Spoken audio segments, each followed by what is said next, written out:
Hey everybody, hope that you guys had a great Easter weekend and a good Monday as we're coming to you on Tuesday for this mini message today.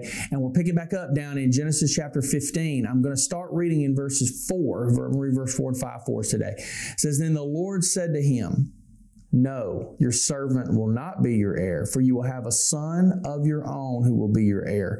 Then the Lord took Abram outside and said to him, 'Look up into the sky and count the stars if you can.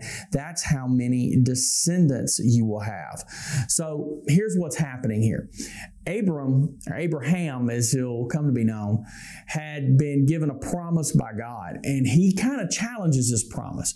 God had told him back up in verses 1 and 2, "I'm going to protect you, I'm going to bless you," all these things. And then he comes back at it and says, "But how many kids?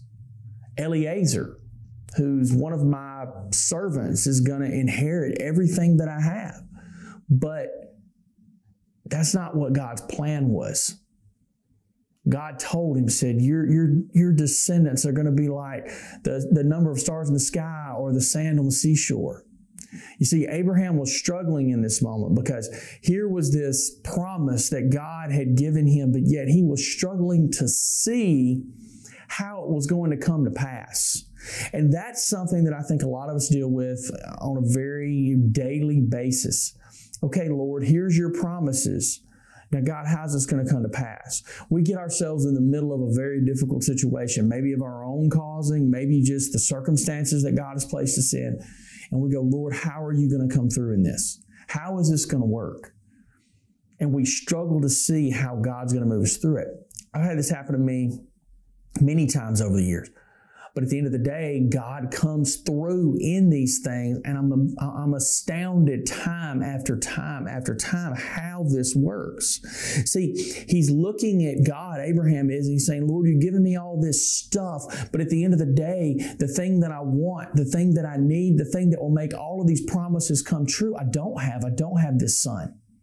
And the problem for us a lot of times is we see God give us a promise and we think we need to receive this promise right at this very second.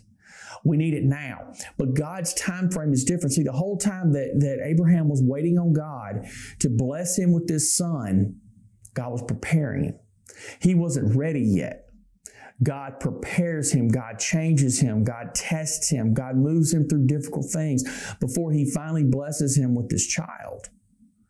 So we want things now. We're instantaneous. We're a microwave culture. Anything that we have to wait on, you pick up your phone and you load an app and it doesn't pop up that second. You're like, why is this not working right now? We don't have patience. That's not who God is. God is saying, have patience in the middle of this. And so when the Lord took him outside, he said, "Look up into the sky and count the stars if you can. That's how many descendants you will have." Abraham never saw that day. He never saw that promise fulfilled. But it was in God's timing. We can trust him even when it seems like things are out of control. Have a blessed day. We'll see you again tomorrow.